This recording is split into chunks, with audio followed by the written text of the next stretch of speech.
Thomas was alone. Thomas decided to start listing his observations for posterity. 1. The whole alone thing. 2. Okay, interesting. Thomas couldn't fall past this block. Think, damn it. A big jump. But Thomas noted, this all seemed a little dangerous. The world was not to be trusted.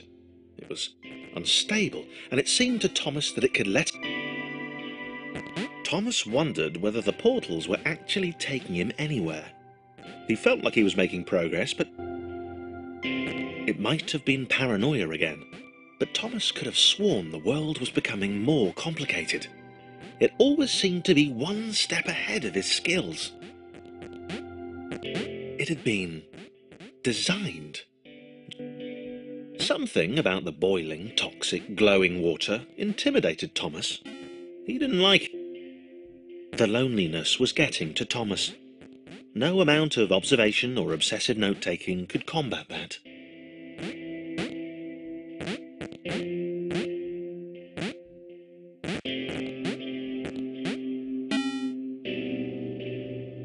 Thomas had a new theory. The world was training him. He could feel himself getting smarter. There was the mental list to consider. Over the minutes and seconds since his spontaneous generation, he'd become a pretty skilled jumper. He was evolving. Chris took an immediate and deep dislike to the skinny red rectangle. Chris had been doing fine. He wasn't the highest jumper, but he'd held his own. He'd even been graceful at times. Well, not technically graceful, it's probably the wrong word, but you know, fine. There was that skinny little runt leaping about like he owned the place.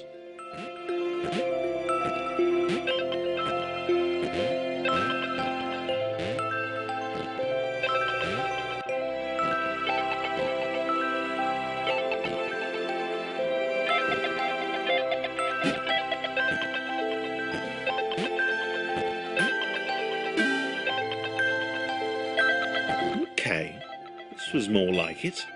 A glowy white thing. Only Chris could get to it, which of course made it all the more enticing. What would it do? What new opportunity might this switch open up to? Was this good? Because on the surface, it did not seem good. Chris was pretty scared. Little Red seemed fine, happy to be on his merry little adventure. Chris couldn't shake the feeling that things had taken a significant turn for the worse since Thomas had joined him. Sure, he'd been able to piggyback his way to ever so slightly higher platforms, but where had that got him? Chris stared at Thomas with pure hatred. He seemed so very happy at their situation. Friends together, a brave fellowship of quadrilaterals on a quest for greatness. That would be fine. But it was all the obvious observation that Thomas was doing which grated. Every time they saw something vaguely new, Chris would hear a satisfied little from the vaulting idiot. He hoped the next portal would split them up, if only for a few levels.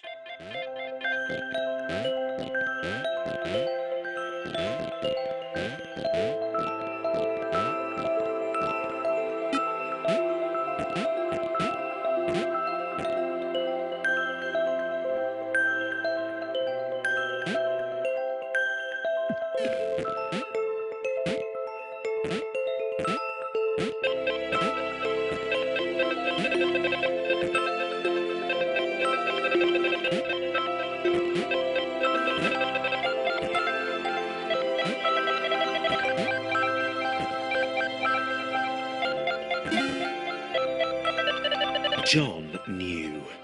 He knew that this was his chance, a moment to shine. This was game day.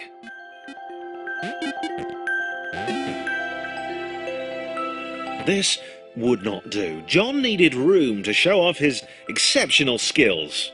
As it was, he was trapped on the wrong side of these little dot things. Where did they come from, anyway?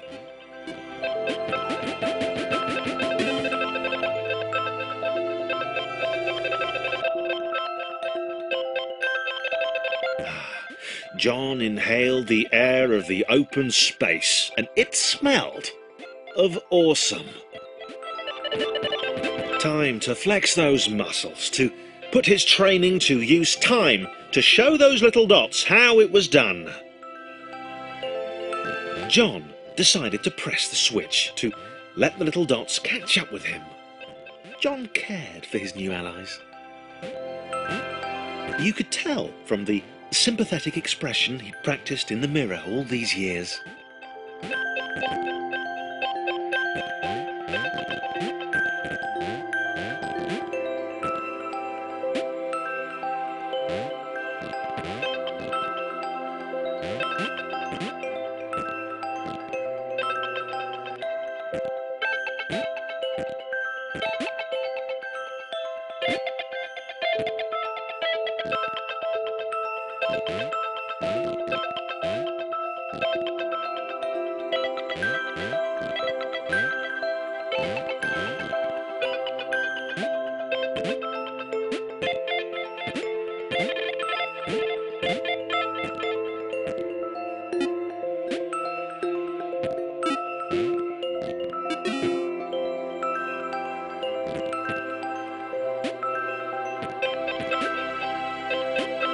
John was happy to keep helping.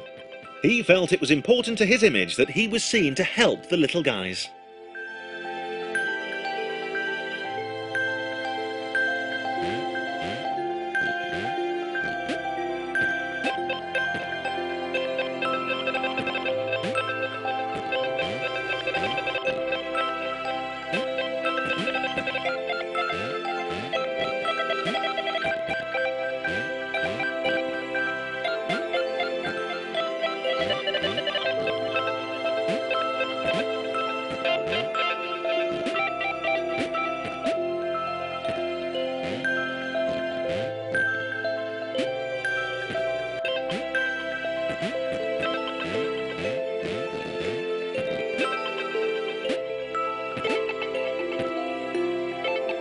He didn't mind them so much either. The red one, Thomas, had a charming way of applauding every time John jumped.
The angry orange one was less immediately likeable, but his unremitting cynicism and tutting amused John.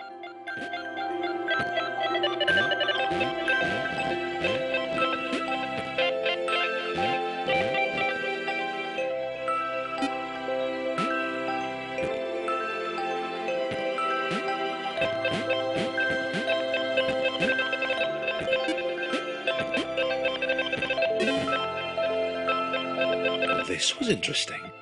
A floating target. This would require coordination, balance, and timing.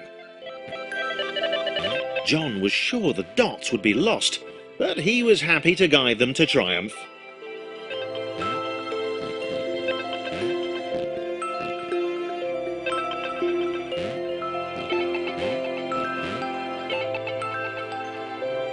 Maybe that's what the dots were for. They were there to extend John's reach, to make his performance even more impressive. John liked the thought. He decided to keep them. So, this was how Claire would die. She knew it would happen eventually. She was rubbish at jumping, and she moved slowly. She felt a little like her continued existence was breaking some kind of natural order. The crumbling pillar was a dramatic death, she supposed. Wait, what? Claire couldn't shake the feeling that she was not, in fact, dead. It was at that moment that Claire realised she had superpowers. She'd need a cape. There was no getting around that. You couldn't be a superhero without a cape. Claire didn't want confusion. If you saw a cape, that made matters clear. You knew what you were dealing with. Claire was all about communication. And, you know, floating in water, which was her superpower. All right, fear not, my skinny friends, for I am Claire, and I will save you. Claire needed to come up with a superhero name as soon as possible. Claire was rubbish.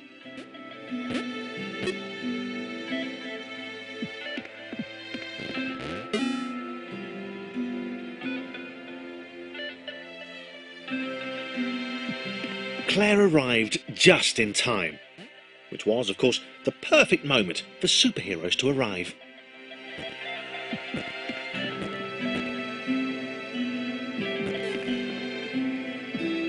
Claire arrived just in time, which was, of course, the perfect moment for superheroes to arrive.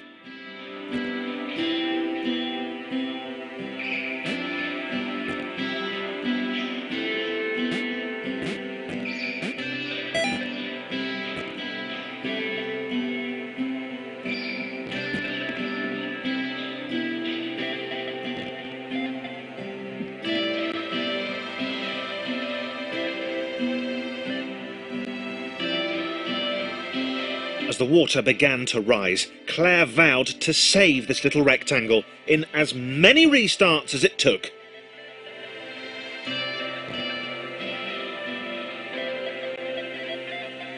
Claire wondered if Thomas would make a good sidekick. Or was she more the lone Avenger type? Yeah, she liked that. The sole hero in a world of rectangles and conveniently placed pools of toxic water.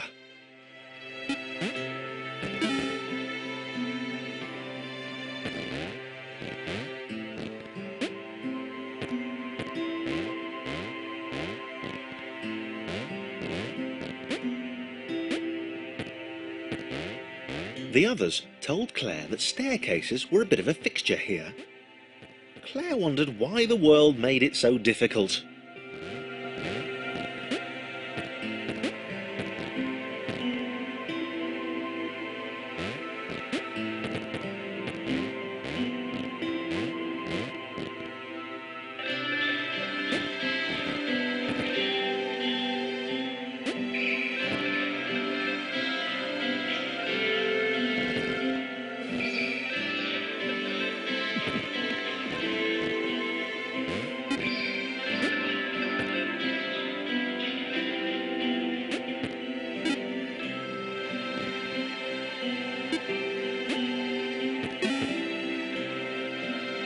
Claire probably needed a nemesis, a villain who would show their true colours at the worst possible moment, hurting all she held dear. Chris was the most obvious choice.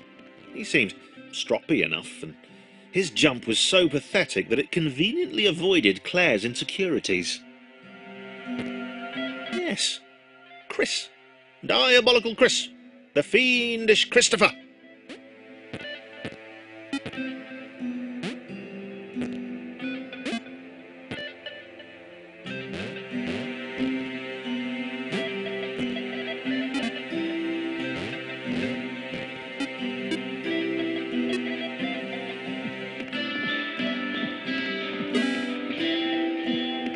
Wait, where had Chris gone? Was he off somewhere, plotting Claire's downfall? If Claire was honest, and she had to be because she was a superhero, this was a troubling turn of events. Still, there were reasonably sized bodies of water to cross.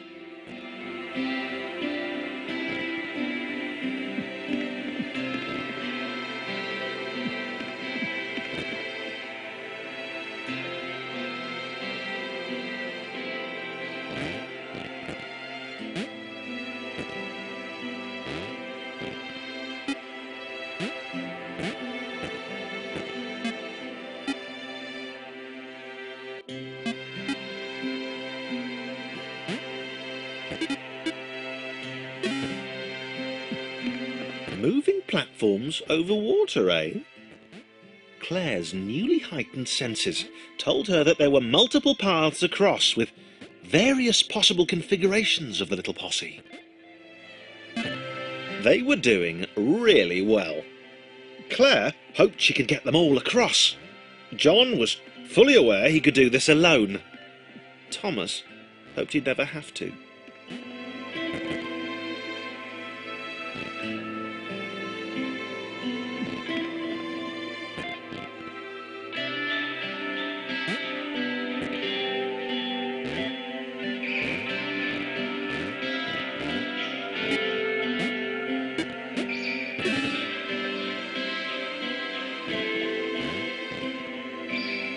Claire was alone, which was odd, because she wasn't meant to be alone.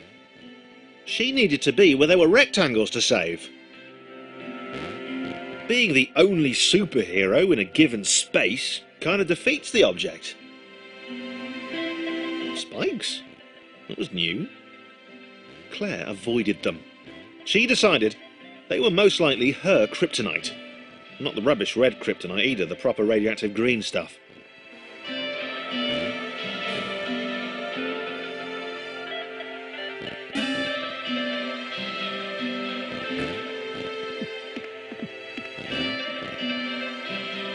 Wow. Deja vu. The world was repeating. And this time Thomas was here. Claire felt something had gone wrong. There was a disturbance in the force. Something had altered the matrix. The world was reacting to their progress. It was amassing its forces. It was plotting against them. Claire finally had a nemesis.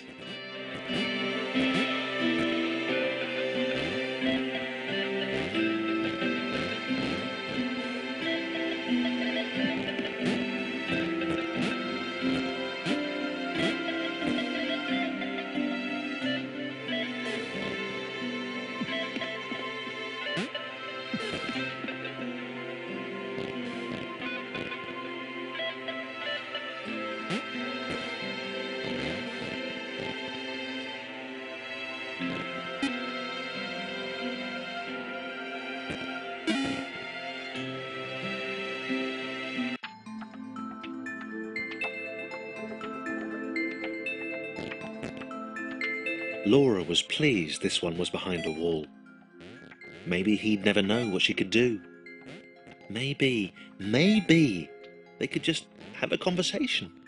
Hang out. As long as he didn't find out what she could do. Which would... Laura didn't have time to worry about the ominous pixel cloud. It had been following her for some time, and it had kept itself to itself until now. As the square, who had shyly introduced himself as Chris, bounced atop Laura, she began to worry that he was just using her like all the others had. They'd all bounced too, and then they disappeared when her back was turned. Only the ominous pixel cloud ever remained, looking a little bigger and a little less hungry with every disappearing friend.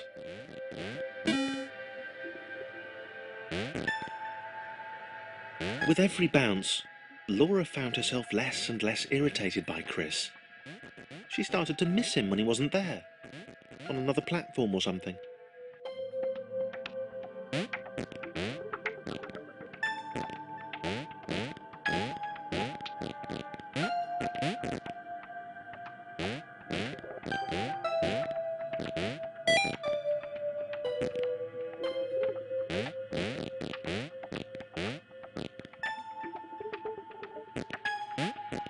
She'd wonder what he was up to. Was he missing her? He wasn't saying very much.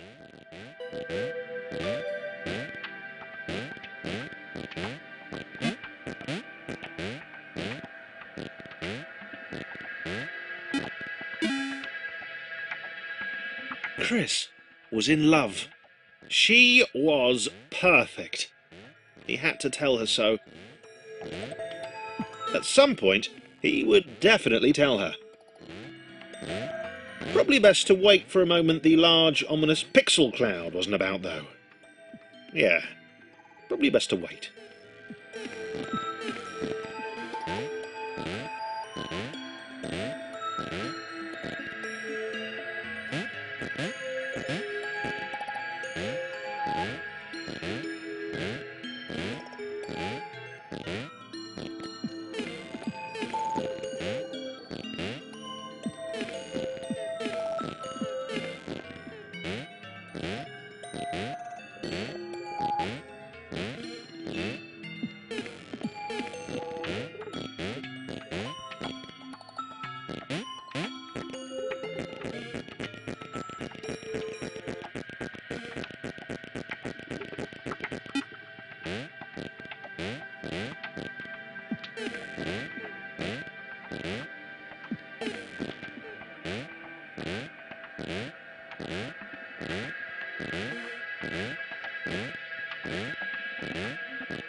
Chris was massively disappointed to run into the gang again.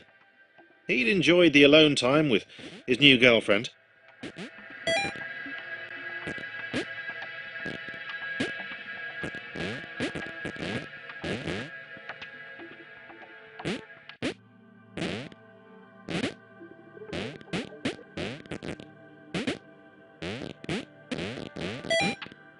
Was it too early to refer to Laura as his girlfriend?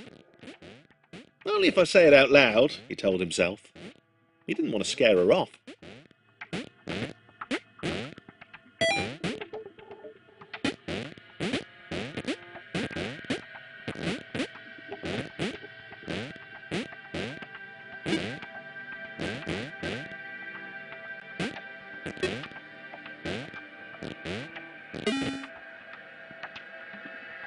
The others seemed suspicious of Laura, and the eager-looking pixel cloud of death which seemed to be watching her. Sure, they'd use her inherent bounciness to reach slightly higher jump points, but they wouldn't strike up a conversation with her. Chris found them rude. Rude? And always there.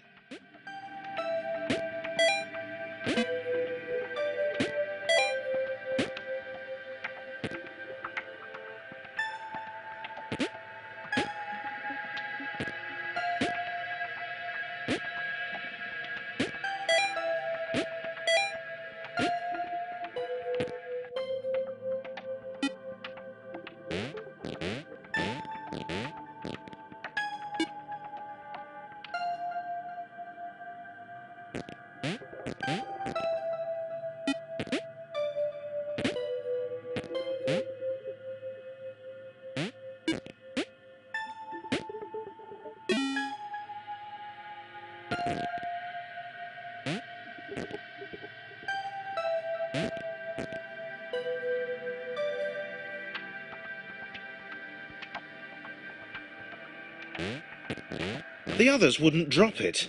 Who's that cloud guy? Why is he following us? What's that rumbling hungry sound he keeps making? Chris, can we just leave Laura behind?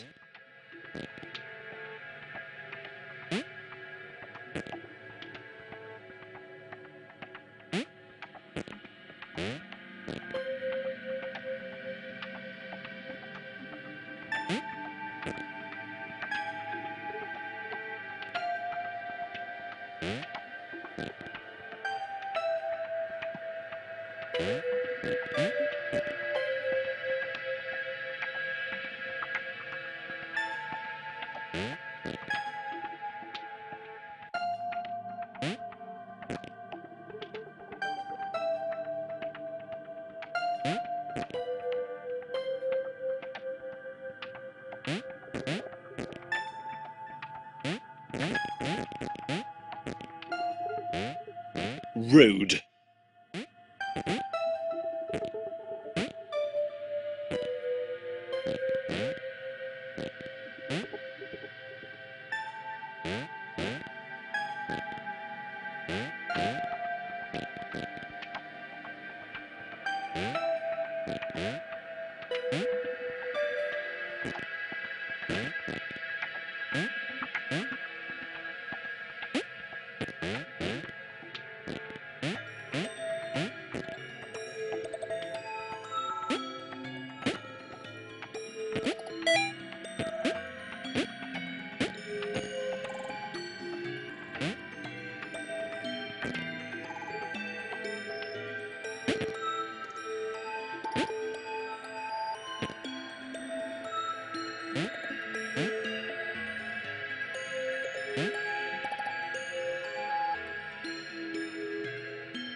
Laura liked her new gang. She liked Chris. She liked having friends. These ones seemed to be sticking around too. Not like those losers from before.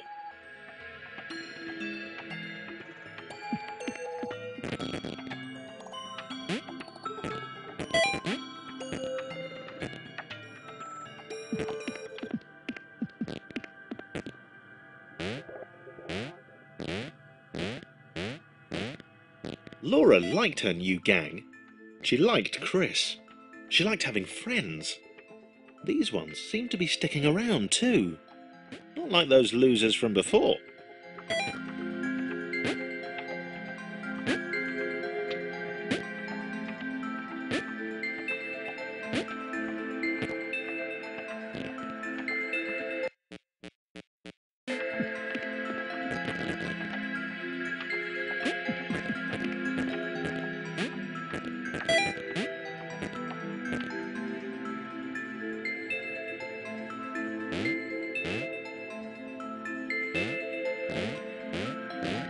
Laura liked her new gang. She liked Chris. She liked having friends. These ones seemed to be sticking around too. Not like those losers from before.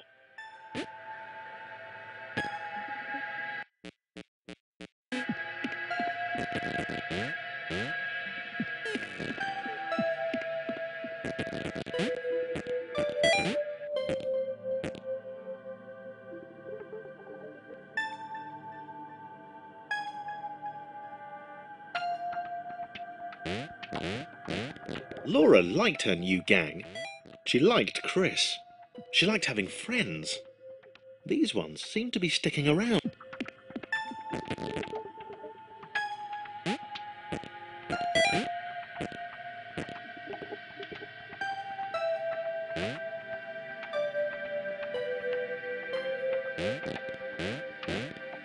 Laura liked her new gang. She liked Chris. She liked having friends. These ones seemed to be sticking around too. Not like those losers from before.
The pixel cloud was getting closer.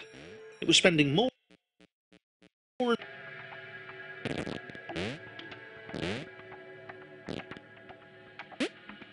pixel cloud was getting closer. It was spending more and more time hovering around. Laura could tell it was making the others uncomfortable.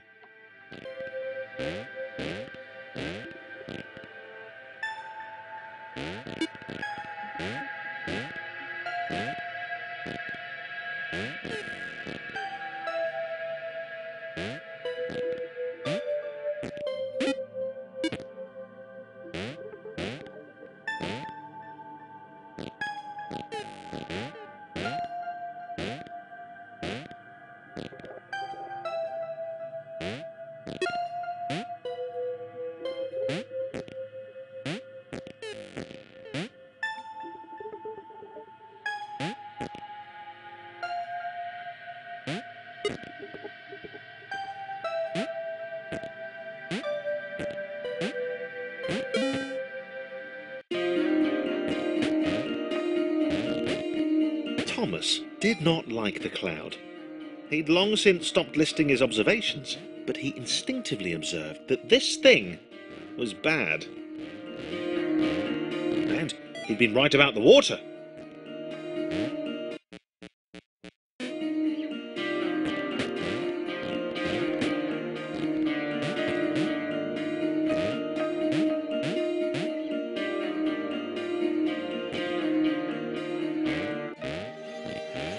Thomas did not like the cloud. He'd long since stopped listing his observations, but he instinctively observed that this thing was bad. And he'd been right about the water.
Thomas could tell Chris was in love, and that was fantastic and everything, but that didn't mean they could let the doom cloud keep following them.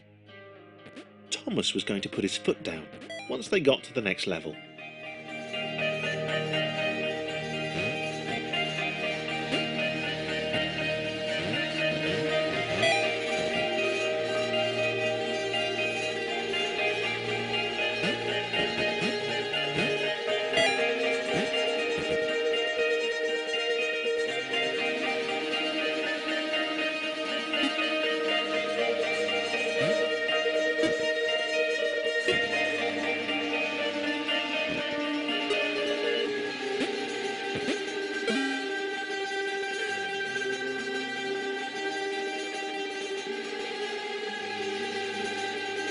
Chris missed Thomas. Wow. Did not see that coming. He felt a little guilty too. without his love for Laura and subsequent reunion with the guys, Thomas would probably still be with them.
Chris wondered if Thomas was still alive somewhere.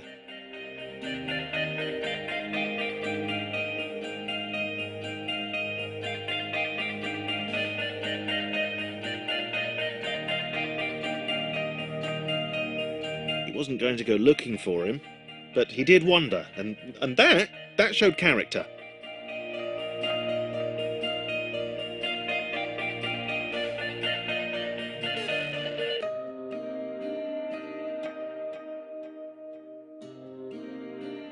Probably.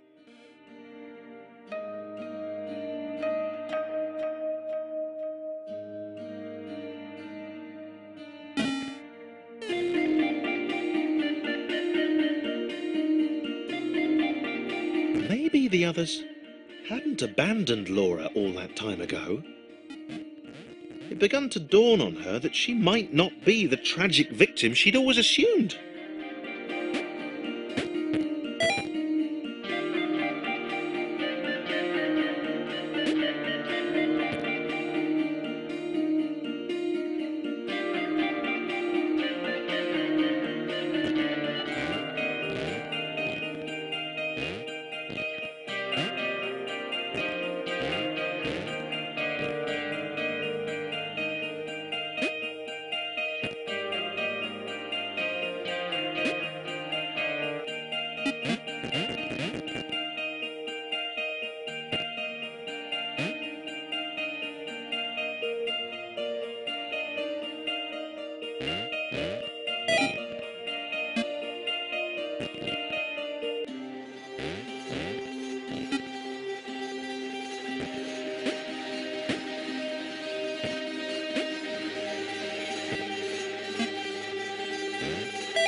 Laura had been the bait.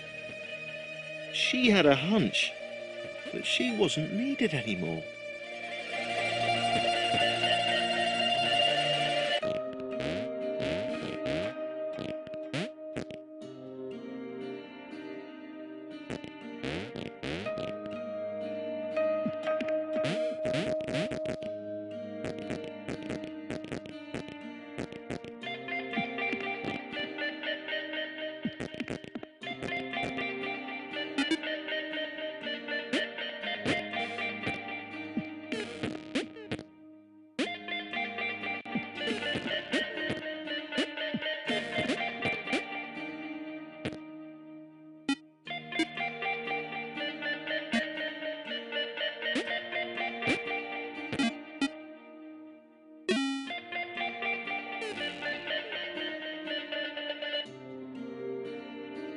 John looked at Claire.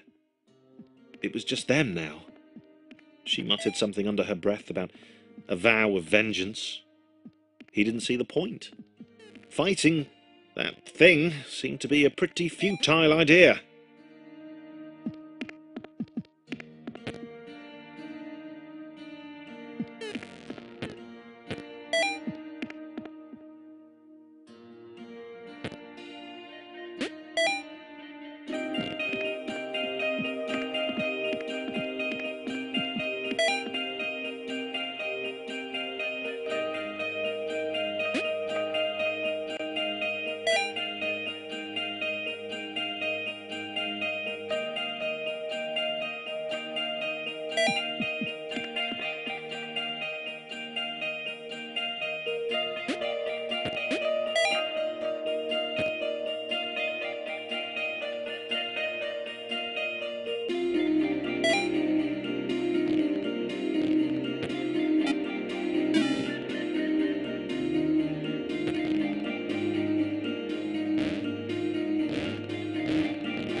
As they struggled to get to the next portal, John hoped that he would be the next to get eaten. He didn't want to be alone.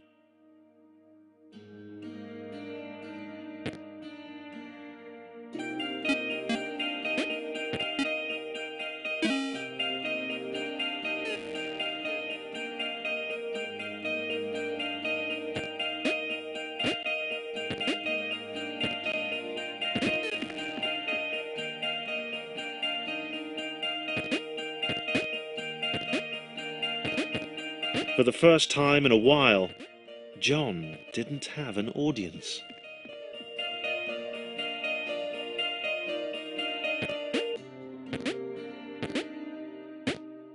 For the first time in a while, John didn't have an audience. He was alone. Leaping from black square to black square didn't seem nearly as exciting now. It just seemed empty.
John gulped. He knew he'd never escape. He knew it was waiting for him. He decided to jump the massive scary gaps, for old time's sake.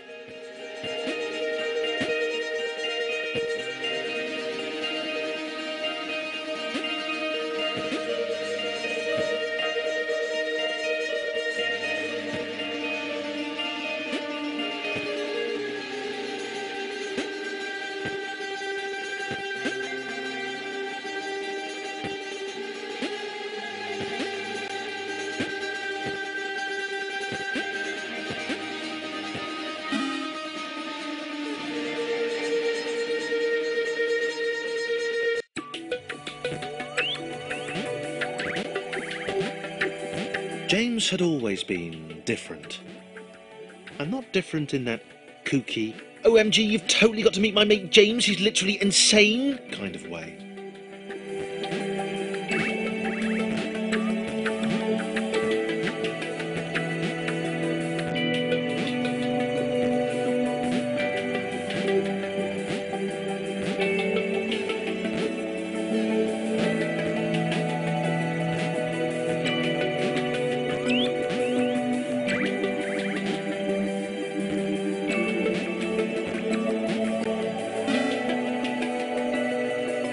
He'd not seen anyone else in a long time. Not since getting eaten by that cloudy, pixely thing. He'd turned up here in some kind of cage.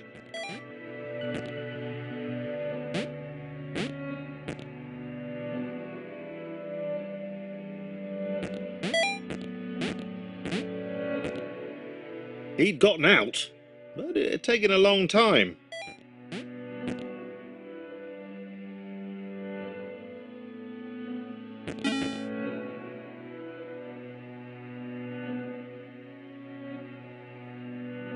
James liked being alone. No one to insult him or question his unique disregard for Newtonian laws. "Hey, Jimmy, where are you going? Up?"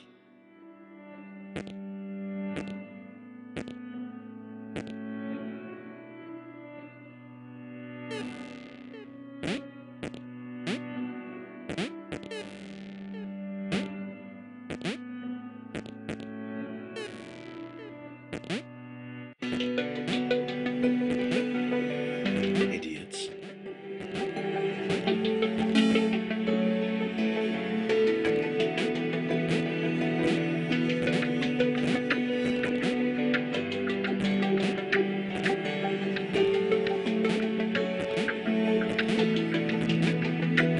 The little red guy looked confused. His cage was a lot smaller than James's had been. James decided to find a way to help. Maybe they'd be friends.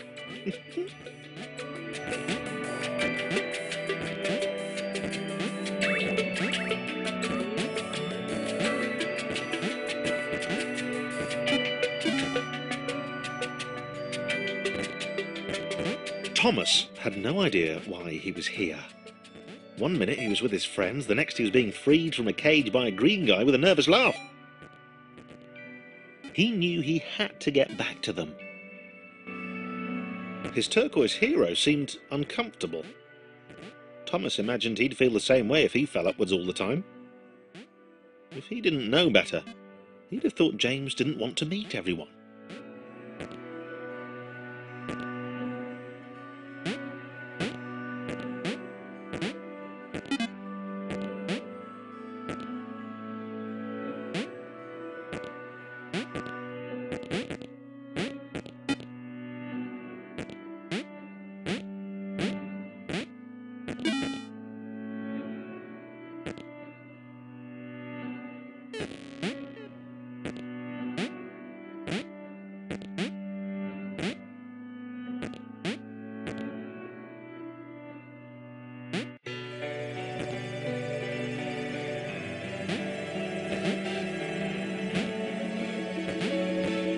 Thomas wondered why the cloud thing had brought them both here.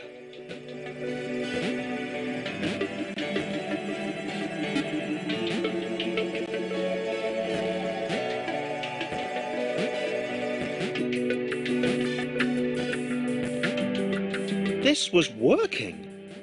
James and Thomas working together could get anywhere. James didn't seem to understand the immense ability he possessed.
James grudgingly helped Thomas to each portal. He knew that eventually they'd find the others, and then he'd go back to being the weird one again. He decided to enjoy the time they had left.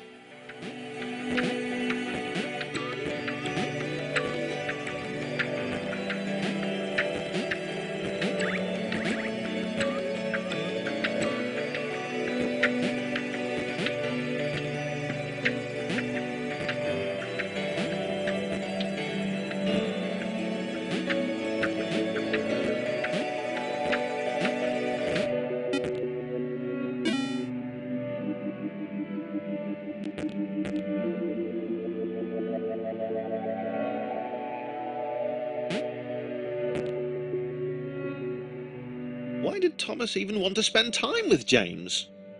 Was he not repulsed by his weird colour? Did he not care about his inversions?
James was having fun for the time being.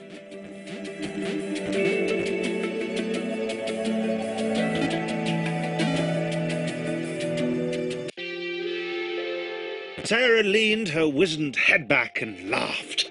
Ha ha ha ha ha ha! The quadrilaterals were apparently after some friends of theirs. How petty an adventure.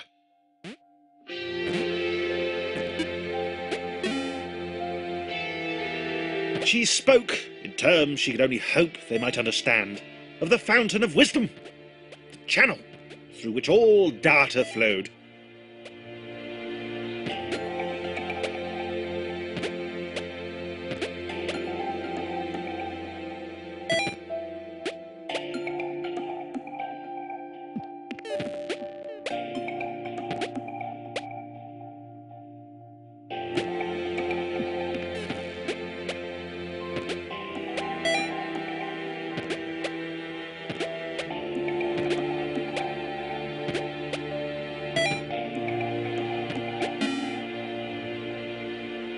Sarah could leap in the very air itself. She was like an eagle or a flea. More like an eagle. She had vowed long ago that she would know this world. The Red One, who spoke wisely for a lesser, offered Sarah their help, so long as she then helped them save their friends. He said that he too had wondered of the secrets of this world, and would quite like a go on the wisdom fountain, if that was okay. Sarah marvelled at his foolishness. Sarah wondered at the possibilities of the outer world. She had heard legends of a third dimension. Perhaps she'd encounter one of those curves the blind square had spoken of.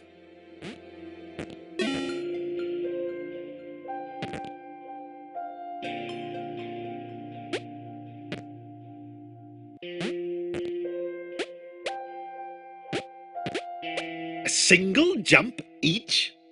These were truly weak creatures. They possessed heart, though. Sarah might consider taking them with her, if they were up to it, which they were probably not.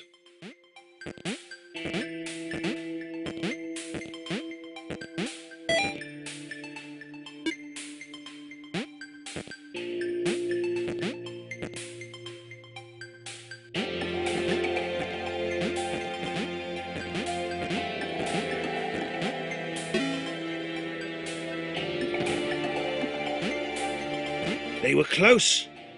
Sarah sensed the presence of the fountain. Just one more portal to go, and then she would have the knowledge. And then escape.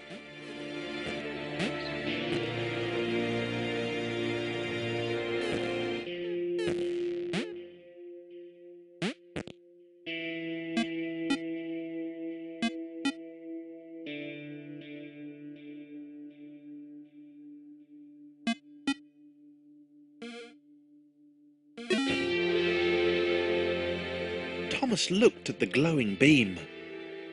That list he'd been writing seemed pretty petty now. This was all knowledge, all of it, right in front of him. He was sorry Sarah couldn't step into it too. He could tell she felt the same way, from the shouting. Thomas was connected to the internet for 12 seconds, and he had seen everything. He'd seen the cat who couldn't spell, he'd heard of the arrow through the knee. He felt there was probably a thing called cake, but that was a lie.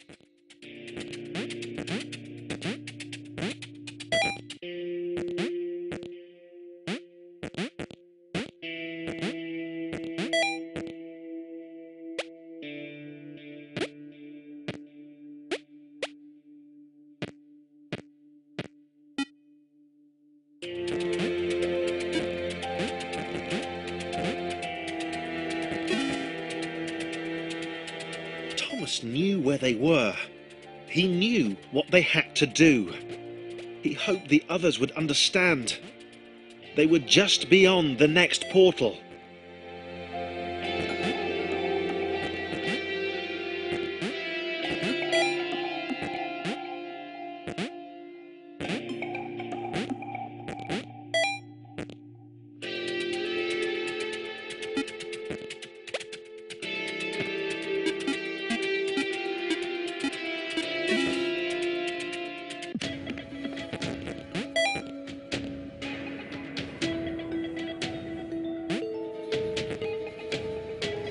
Thomas knew they couldn't escape.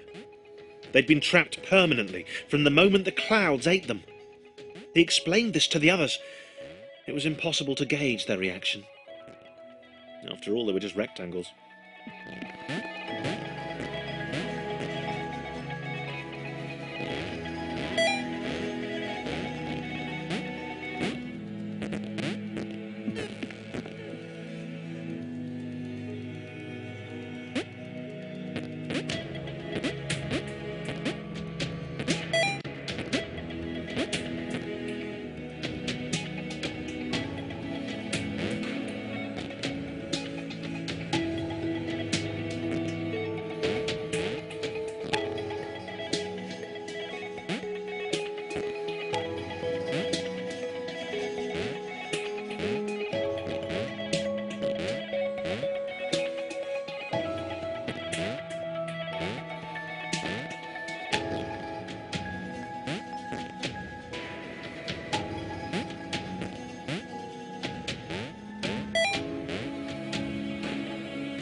Sarah was deflated. She'd not even got close to the fountain. She could tell from the earnest expression on Thomas that the information it had imparted was clearly important. Sarah knew her destiny was now to support him.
Claire could not accept that this had all been futile. She was a superhero. There had to be a way. Not for her to get out. Red had been pretty clear on that, but there must be thousands of other AIs up there, unaware of their situation. Was there a way to help them?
Thomas led his friends to the creation matrix, the system which generated the worlds up above.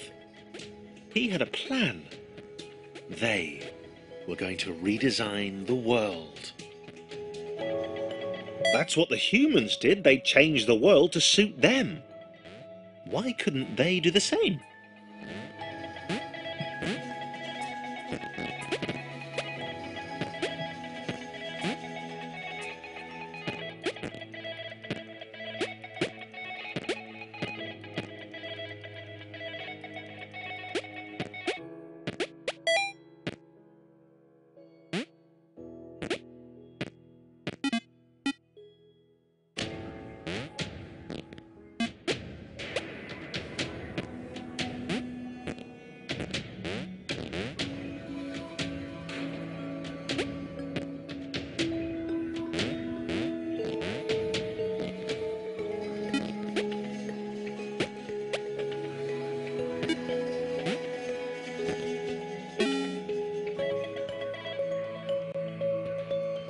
Chris was sceptical. He knew his abilities would be of no use to anyone, but Laura smiled at him. And immediately, he knew he had to do everything he could to help them get there.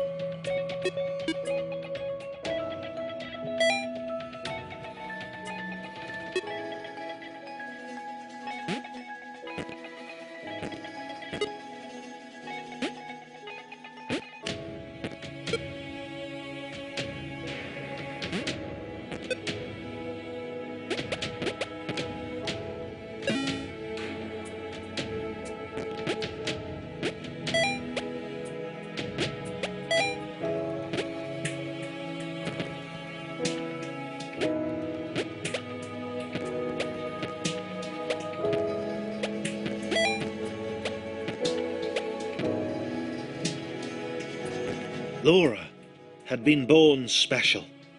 She understood that now. She was created to help others. If her bounce could be passed on, then this would all have been worthwhile.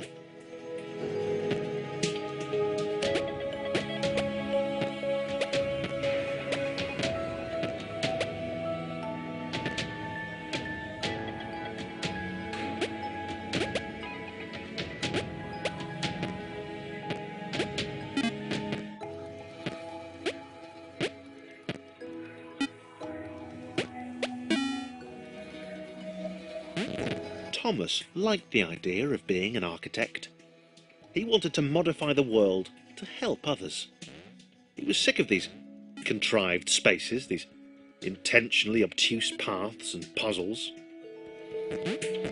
He'd do things differently, He'd empower the AIs above.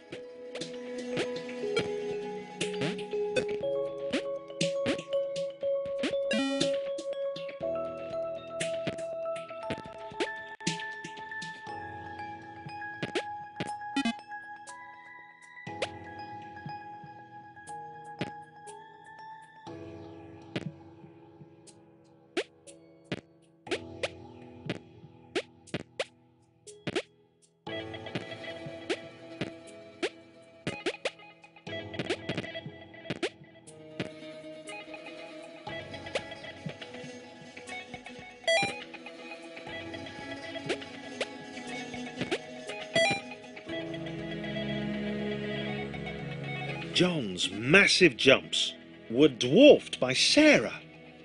For the first time in his life, he felt humbled, not as good as someone else. He realised that he wanted to make every AI up there feel as heroic as he had. He liked the sound of that.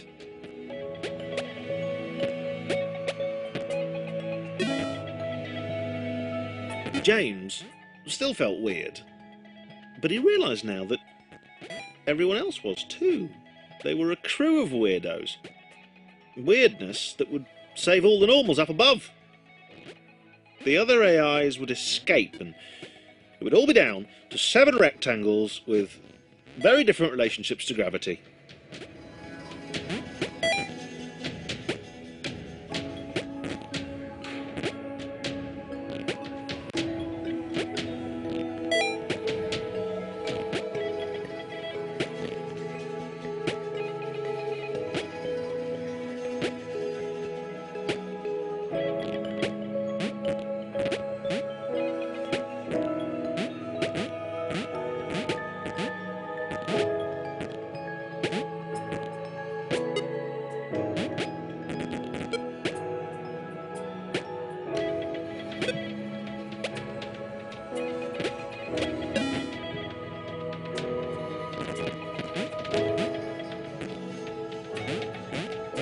Thomas knew he'd never meet Nathan Fillion, or a Transformer.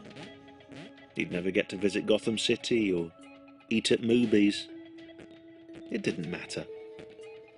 If he and his friends jumped into the creation matrix, they could give everyone else in the simulation a chance to.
Gray felt something change beneath his feet. something had shifted. The shape in front of him hinted at a possibility. Wow, he couldn't do that before.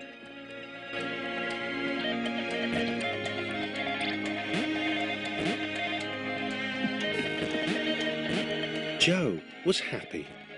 They'd settled here. They'd not seen another AI for many cycles, and she liked it that way. She saw Sam leap into the shifter with fear.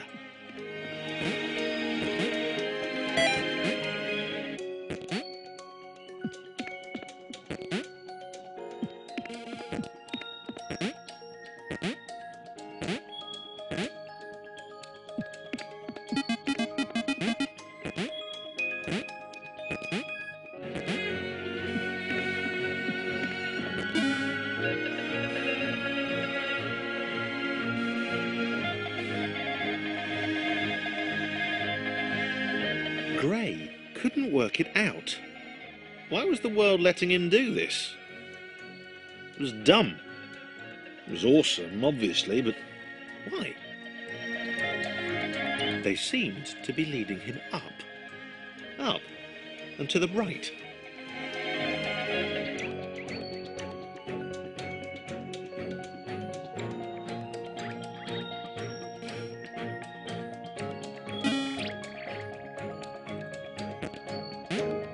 Joe wished Sam would stop. This was just like the time with the pixel clouds. They hadn't seen any for a while. He was always running off like this.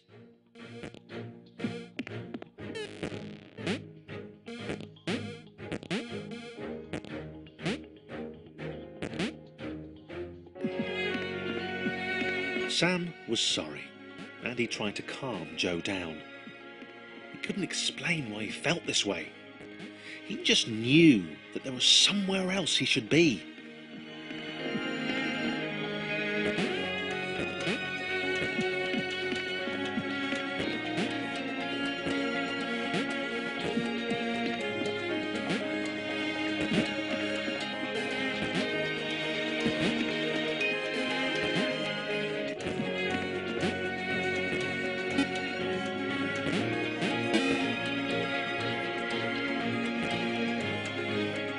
Paul felt it. There was a whisper to the shifters.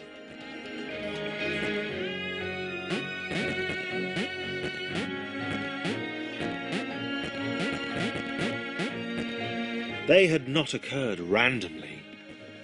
They had been created.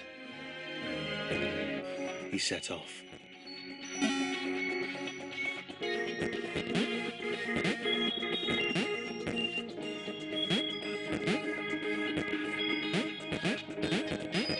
Gray listened to the old man.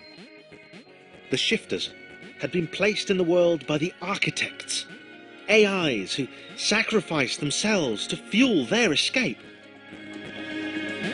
There was an outer world, a world beyond the confines of their universe.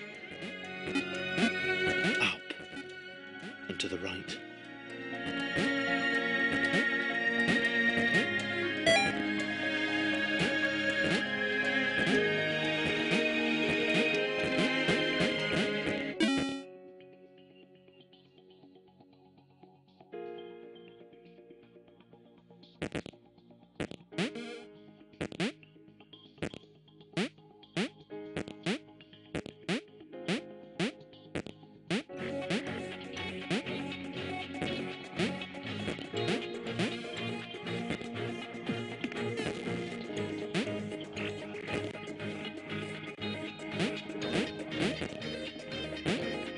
Jo was growing to like her newfound abilities. Maybe Sam had done the right thing after all. It was getting a bit chilly though.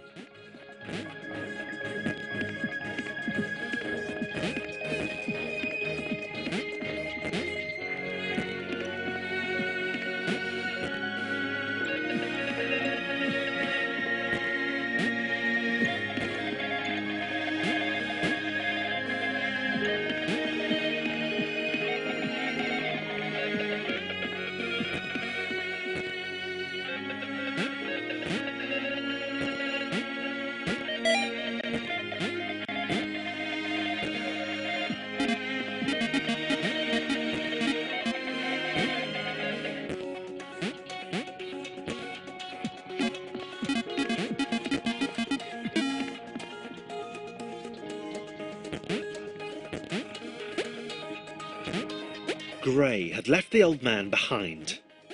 He had to get to this exit. He had to be the one to get out. A whole world to himself. He had to get there.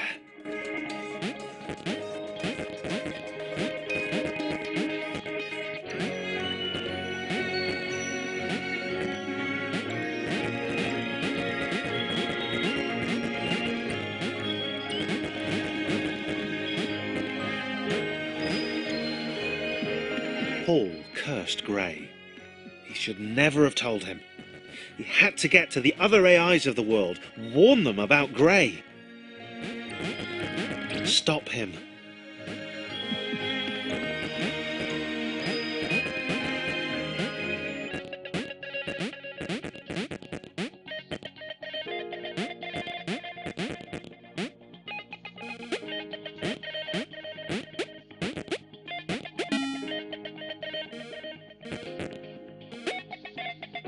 Joe and Sam saw Grey across the gap. He waved them over. He seemed, well, nice. They helped him to the next portal.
Team Jump had been together for a long time. They were a machine, a well-oiled machine. They could jump like nobody's business.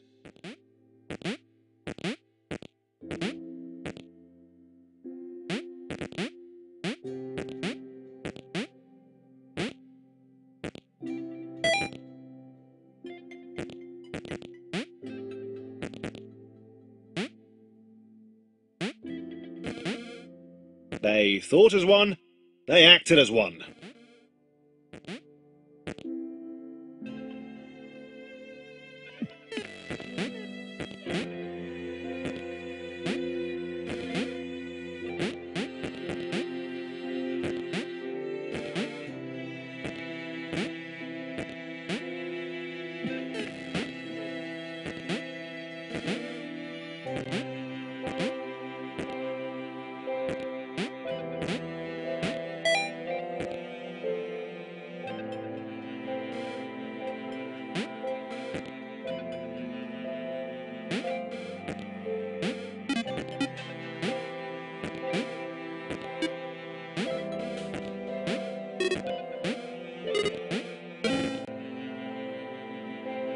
Paul bowed before the team. He begged them to help. He told them of the outer world, of the cats who couldn't spell, of the liar, Grey. Up and to the right, they answered in unison.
Joe and Sam continued moving upwards. They had to make it. Gray had told the couple he was looking for a lost friend. He'd made something up about being alone on a quest for lost allies. They had eaten it up.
The team, along with their spiritual leader Paul, worked their way right.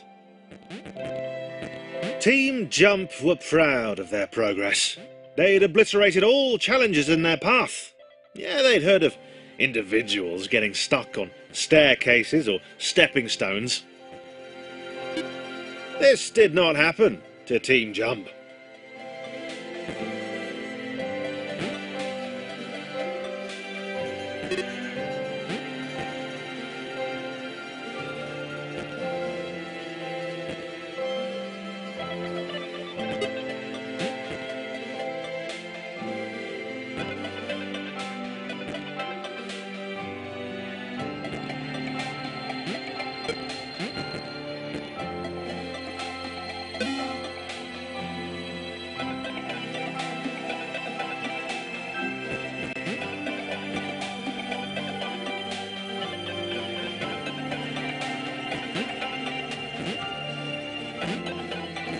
Gray could tell they were nearing the exit portal.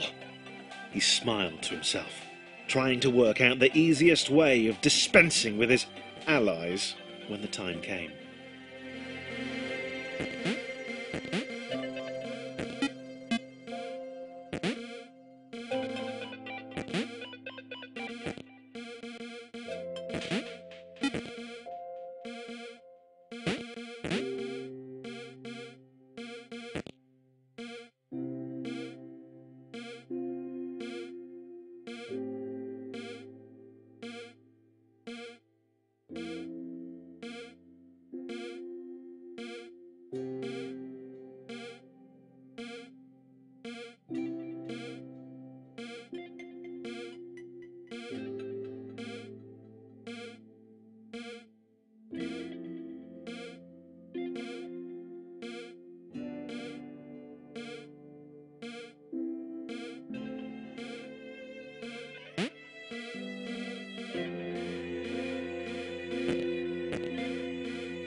Team Jump saw the others beyond the wall. They were doing well. Paul tried to shout a warning, but they couldn't hear him. Gray counted 5 in team jump. He could take them.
Sam was worried at how silent Gray had become. He wasn't responding to Joe's questions or acknowledging them at all.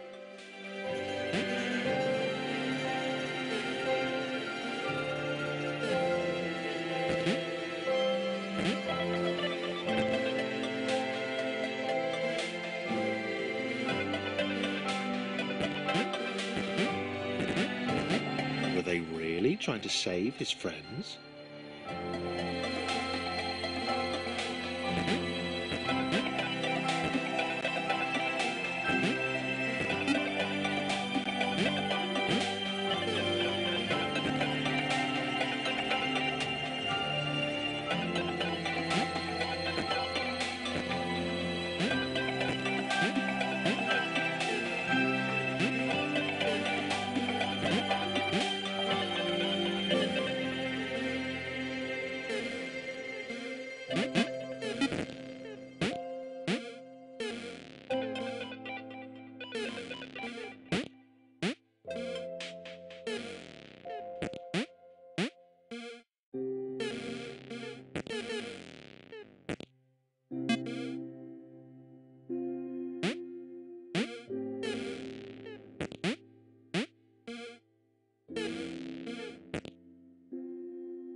Sam was worried at how silent Gray had become. He wasn't responding to Joe's questions or acknowledging them at all.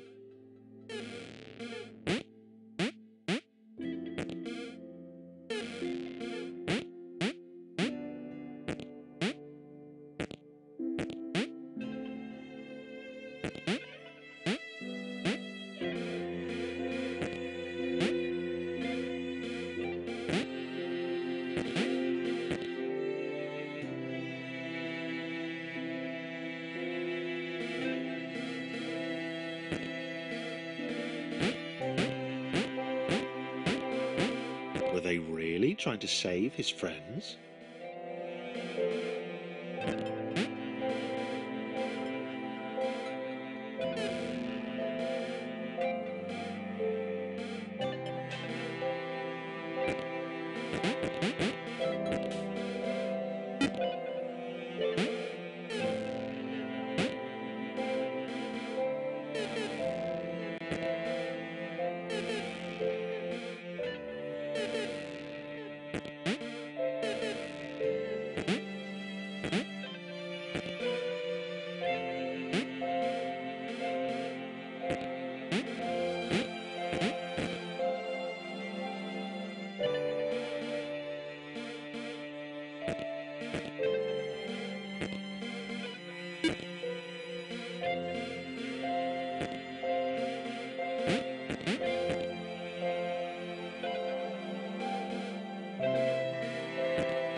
Paul knew the path ahead wasn't safe. He told the team to wait, that he'd come get them when it was secure.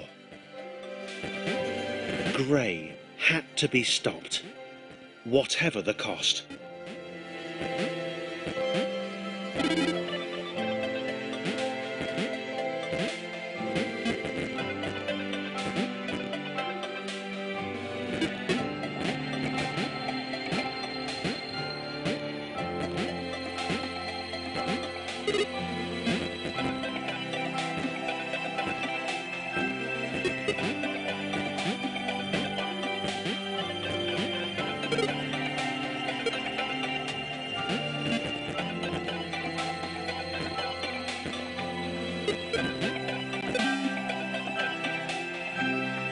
The pixel cloud had been separated from its allies for some time.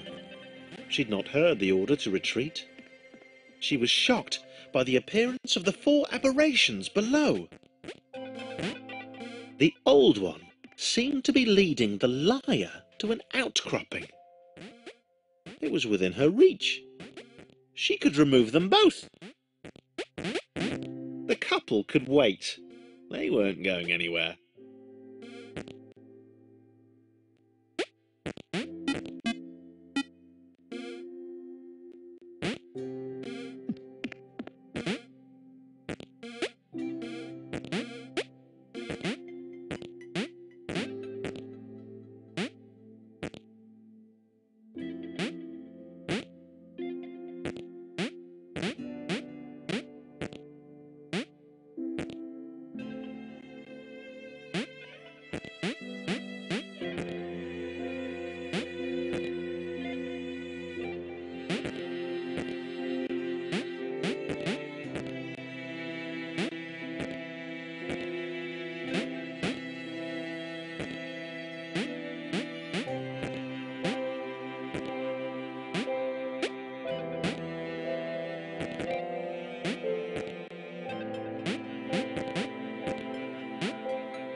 Joe and Sam ran. They had no idea where these final portals would lead, but it had to be better than this.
They leapt.